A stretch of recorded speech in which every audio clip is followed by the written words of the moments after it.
దేవుడు మనతో మాట్లాడుతున్న మాటలు ఏమైనా ఉన్నాయంటే బంధకములలో. మరి బంధకము అంటే ఈ దినాన దేవుడి మందిరానికి రాకుండా కొంతమంది ఉన్నారు. మరి ఆ కొంతమంది కూడా ఏ బంధకము చేత బంధింపబడి ఉన్నారు?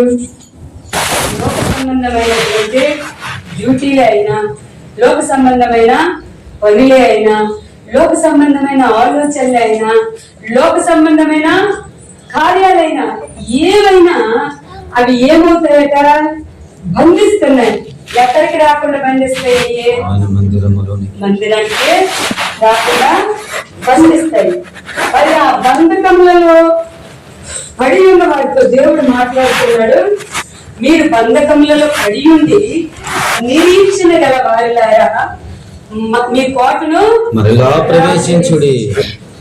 అనేకులు అనేక రకాలైనటువంటి బలహీనతల చేత, కుటుంబ సమస్యల చేత మనం బంధింపబడి ఎక్కడికి దూరం అయిపోతున్నాము? దేవుని సన్నిధికి దూరం అయిపోతున్నాం. దేవుని సన్నిధికి దూరం అయిపోతున్నటువంటి వారితో దేవాది దేవుడు మాట్లాడుతున్న మాట ఏమైనా ఉందంటే, మరలా మీరు ఎక్కడ ప్రవేశించమంటున్నారు? దేవుని యొక్క కోటలో, అంటే దేవుని సన్నిధిలో మరలా మీరు ప్రవేశించండి. రెండంతలుగా మీకు నేను మేలు చేసేదనని. చాలా మంది ఆత్మీయ జీవితాలు పడిపోతాం. ఒక్కొక్కరు లోకాశలో పడిపోతాం, శరీరంలో పడిపోతాం, అబద్ధమైన దాంట్లో పడిపోతాం. కొంతమంది వ్యసనముల చేత బంధువులు ఆ స్థితిలో పడిపోతారు. పడిపోయిన వాడు గుమ్మం బయట ఉండిపోతాడు. మన ఆత్మీయ జీవితంలో పడిపోయినటువంటి మనము గుమ్మము బయట ఉండిపోక మరలా ఏం చేయాలంట? కోటలో ప్రవేశించాలి. మరలా ఎక్కడ ప్రవేశించాలి? కోటలో ప్రవేశిస్తే దేవుడు ఏం చెప్పాడు? రెండంతుల మేలు నేను మీకు కలుగ చేస్తానండి. మరి రెండంతుల మేలు ఎవరి జీవితంలో?